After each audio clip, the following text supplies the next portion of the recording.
যখন মেজার করি আমরা, মেজার করার জন্য তোমার প্রথম কন্ডিশন হচ্ছে সাফিসিয়েন্ট লাইট থাকতে হবে, তোমার এমন একটা টেবিল থাকতে হবে যে টেবিলে এই গার্মেন্টসটা কোনোভাবেই নিচের দিকে ঝুলে পড়লে তো মেজার করা যাবে না, বুঝতেই পারো। তো এই ক্ষেত্রে আমরা একদম প্রথম দিকে শার্টের মেজারমেন্টটা করি। বলো এটা শোল্ডারের মাপটা হচ্ছে যে এইটাকে আমরা বলি শোল্ডার। জামা পরলে এখানে যে পার্টটা আমাদের পড়বে এই মেজারমেন্টটা হচ্ছে শোল্ডার। এই সেলাইয়ের শেষ মাথা এবং এই সেলাইটা যেখান থেকে শুরু হবে। আমরা যদি এই গার্মেন্টসের ক্ষেত্রে ধরি তাহলে এখান থেকে এটা হলো ইঞ্চিতে, আমরা যদি সেন্টিমিটারে মাপি তাহলে এখান থেকে এটা সেন্টিমিটার। শোল্ডারের মাপ বুঝতে পারছো? আমরা সচরাচর সেন্টিমিটারই নেব। সেন্টিমিটারে নাও। হ্যাঁ কি এখানে কোনো অ্যালাউন্স নেই, যা পাবো তাই মেজারমেন্ট করার সময় কোনো অ্যালাউন্স নেই, যেটা পাবে সেটাই। এই সেলাইটা বরাবর, এটা শোল্ডার সিম, এটা হলো শোল্ডার সিম, শোল্ডার বরাবর যে সিম, এখানে তো সিম নাই না, সিম আছে কি এখানে? না না, শোল্ডার সিম শব্দটা হলো শোল্ডার বা শোল্ডার সিম, SCAM না, শোল্ডার সিম। হ্যাঁ ওকে, তারপরে কি আছে? হ্যাঁ, এই সেলাই থেকে এই পর্যন্ত, ঠিক আছে। এরপরে হচ্ছে ফ্রন্ট ব্রেড। ফ্রন্ট ব্রেডের নিয়ম হচ্ছে এই দুইটা ভাঁজ করবে, এই দুইটা ভাঁজ করলে যে বরাবর ভাঁজটা পড়বে সেই বরাবর এইখান থেকে ঠিক উল্টা পাশ বরাবর এটাকে ফ্ল্যাট করে ধরতে হবে।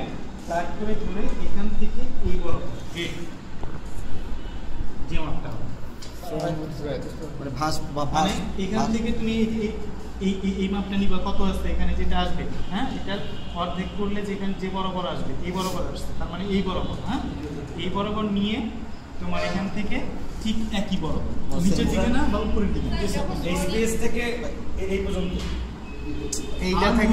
এইটা থেকে এই পর্যন্ত আর্ম হোলের মাঝামাঝি জায়গা থেকে, হ্যাঁ বডি থেকে মাপ নেওয়া হলে তোমার এই সেলাই থেকে এই সেলাই যেটা আছে এই সেলাই মাঝামাঝি জায়গা থেকে এই বরাবর মাপ পাবে।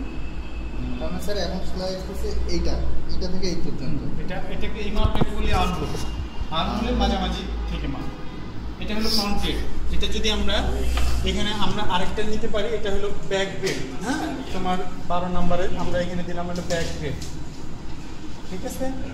ব্যাক ব্রেডের ক্ষেত্রেও তোমার একই জিনিস হবে, উল্টা পাশে এটা কি আর্ম হোল বলে স্যার? হ্যাঁ আর্ম হোল, কিন্তু আমরা দেখলাম ফ্রন্ট ব্রেড হচ্ছে কি এইটা আর্ম হোল হলো এইটা, আর্ম হোলের বরাবর অর্ধেক আসবে, হ্যাঁ আর্ম হোলটা তাহলে লেখা রাখা, ফ্রন্ট ব্রেড এটা না পুরোটা, আর্ম তো লিখছো এখানে, আর্ম হোল আসছে, হ্যাঁ তোমার এটা হচ্ছে ব্যাক ব্রেড, একই মাপ উল্টা জি sir, back bread arm hole আসেনি, আর্ম হোল আসেনি। তারপরে কি আছে? Half chest. হাফ চেস্ট হচ্ছে কি আমরা টি-শার্টের ক্ষেত্রে মেপেছিলাম, হ্যাঁ এখান থেকে 1 ইঞ্চি বা 2 সেন্টিমিটার নিচে, এখান থেকে 1 ইঞ্চি বা 2 সেন্টিমিটার নিচে যে মাপটা হবে। এই ক্ষেত্রে আমাদের এইখানে যেহেতু খোলা যাচ্ছে, এটাকে এমনভাবে রাখতে হবে যাতে এটা এরকম না হয়ে যায়, এটা ফ্ল্যাট অবস্থায়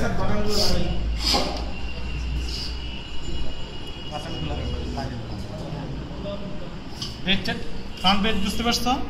হ্যাঁ তারপর এখান থেকে 2 দিকে এখানে 2 সেন্টিমিটার নিচ্ছে, এটা কি হলো স্যার?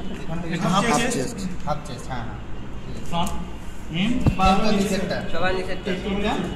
সবার নিচে। এই ক্ষেত্রেও আমাকে এটা খেয়াল রাখতে হবে, এখানে যেন এটা মানে ভাঁজ হয় না, ছড়ায় না, নর্মাল যেন থাকে না, ছড়াই গেলে যেটা বড় হয়ে যাবে নিজের মধ্যে। তারপর কি আছে?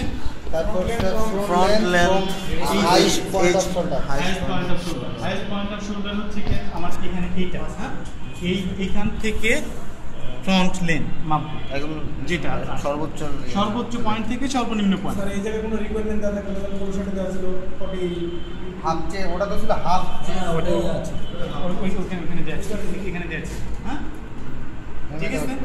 তারপরে স্লিভ লেন্থ আমরা যখন মাপবো, স্লিভ লেন্থের মাপার সময় 3টা, স্লিভ লেন্থ, স্লিভ উইডথ এবং আর্ম হোল, এই 3টা মাপ একবার মিলে। এটা হলো স্লিভ লেন্থ। আমরা এখান থেকে এটা হলো স্লিভ লেন্থ। হ্যাঁ, এটা এই পর্যন্ত না এই সেলাই না, না, পর্যন্ত? পুরোটা। শেষ মাথা পুরোটা হবে। 26। হ্যাঁ, sleeve length. Sleeve length. Sleeve opening হচ্ছে গিয়ে এখান থেকে এইটা। জি স্যার। আর আর আর্মহোল হচ্ছে গিয়ে আর্মহোলের দুইটা মাপ আছে। আর্মহোল যদি যখন থাকবে, শুধু আর্মহোল যখন থাকবে, এটাকে এরকম বাঁকা করে মাপতে হবে। হ্যাঁ, এরকম বাঁকা করে মাপতে হবে, আর্মহোল এরকম বাঁকা করে মাপতে হবে। হ্যাঁ, জি। এটা। আর আর্মহোল স্ট্রেট যদি থাকতো তাহলে আমরা এখানে আমি লিখি নাই, আর্মহোল স্ট্রেট থাকলে এটাকে আমরা লম্বা বরাবর, স্ট্রেট থাকলে এটা হলো আর্মহোল স্ট্রেট। লিখে নেব স্যার। স্যার একটা লেখার দরকার নেই। দরকার নেই। ঠিক আছে, আর কি আছে? CBL. Sleeve opening, sleeve opening তো দেখালাম। না না সিবিএল। সিবিএল সিবিএল হলো সেন্টার ব্যাক লেন্থ। এটা হলো সেন্টারে কলারের নিচে থেকে না, কলারের নিচ থেকে, এটা হলো ব্যাক এবং এটা হলো আমাদেরকে ওই সেলাই থেকে নিতে হবে সিবিএল। কলারের নিচে থেকে, কলার জায়গা থেকে। কলোনি নিচ থেকে। কলারের নিচ।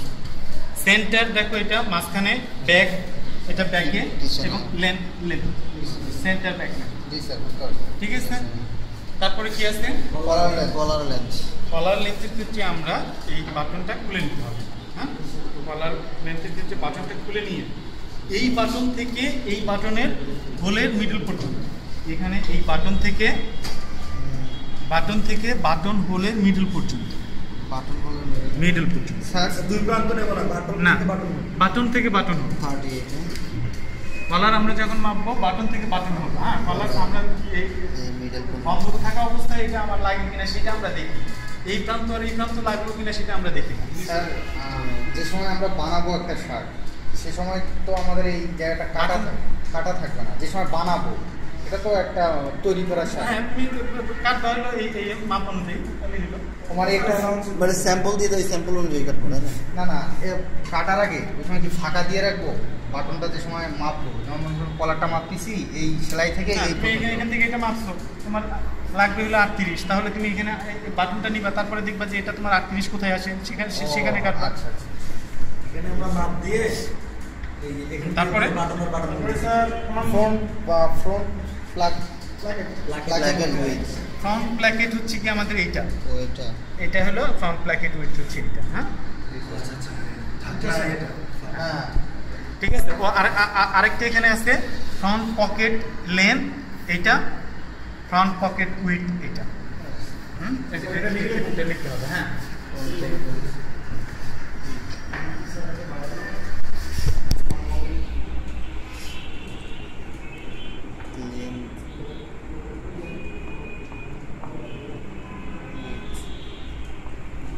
তোমাদের প্রশ্ন হতে পারে যে কোনটা লেন্থ কোনটা উইথ, যেটা বড় সেটা লেন্থ, যেটা ছোট সেটা উইথ। ব্যাক ব্রেড কোনটা? ব্যাক ব্রেড তুই যে আমরা প্রথমে মাপলাম, হ্যাঁ। ব্রেডের উল্টা পাশে ঠিক আছে। কোনটা স্যার?